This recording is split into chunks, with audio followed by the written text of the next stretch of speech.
오늘 전남 진도 부근 곳곳에서도 세월호 희생자들의 넋을 위로하기 위한 추모 행사들이 열렸습니다. 세월호 선치가 있는 전남 목포 신항을 연결해 보겠습니다. 김혜림 기자, 그곳 분위기 어떻습니까?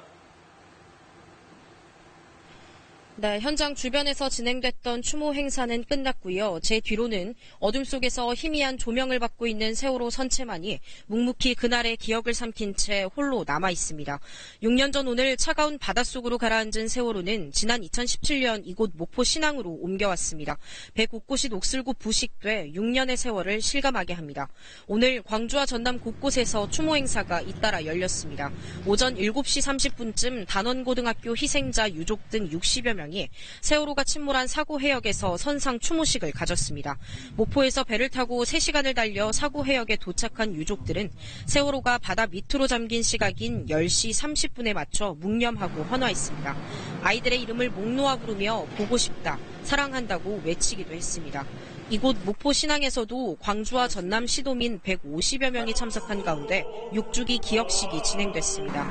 기억하겠습니다, 진실 규명에 앞장서겠습니다 등의 손피켓을 든 추모객들이 눈에 띄었는데요.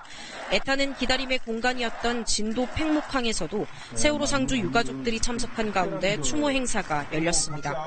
이들은 새롭게 선출된 21대 국회와 정부를 향해 세월호 참사에 대한 철저한 진상규명을 촉구했습니다. 이렇게 6년의 세월이 흘렀지만 여전히 진도를 떠나지 못하고 남아있는 세월호 유가족들이 있습니다. 떠날 수도 잊을 수도 없어서 아예 진도로 삶의 터전을 옮긴 세월호 유가족들의 이야기를 손준수 기자가 만나 들어봤습니다. 세월호 참사 당시 하염없는 기다림의 장소였던 진도 팽목항. 포크레인이 오가는 공사 현장 옆으로 알록달록한 컨테이너가 보입니다. 6년째 이곳을 지키고 있는 사람은 우재 아빠 고영한 씨입니다. 희생당한 아들과 마지막 인사를 나눈 이곳, 팽목항을 떠날 수가 없었던 겁니다.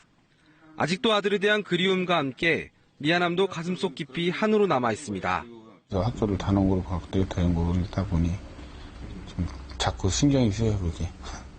그냥 지가 원하던 대로 뭐 전작가를 하고서만 그냥 갔으면 피해갈 수 있던 현실이었을 수 있는데.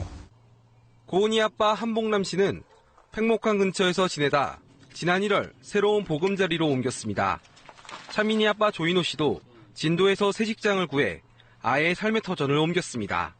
그래요. 우리 아이들 마지막 본 데가 여기고 그 당시부터 또 몇 번 올라갔다 내려갔다 했는데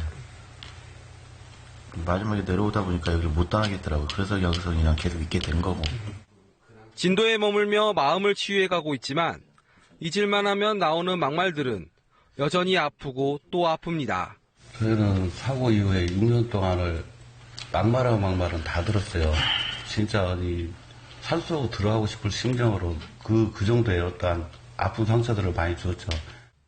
못 따준 사랑이 아쉬워 단 한순간도 잊을 수 없기에 유가족들은 아이들을 떠나보낸 곳을 떠나지 못하고 있습니다. KBS 뉴스 손주수입니다.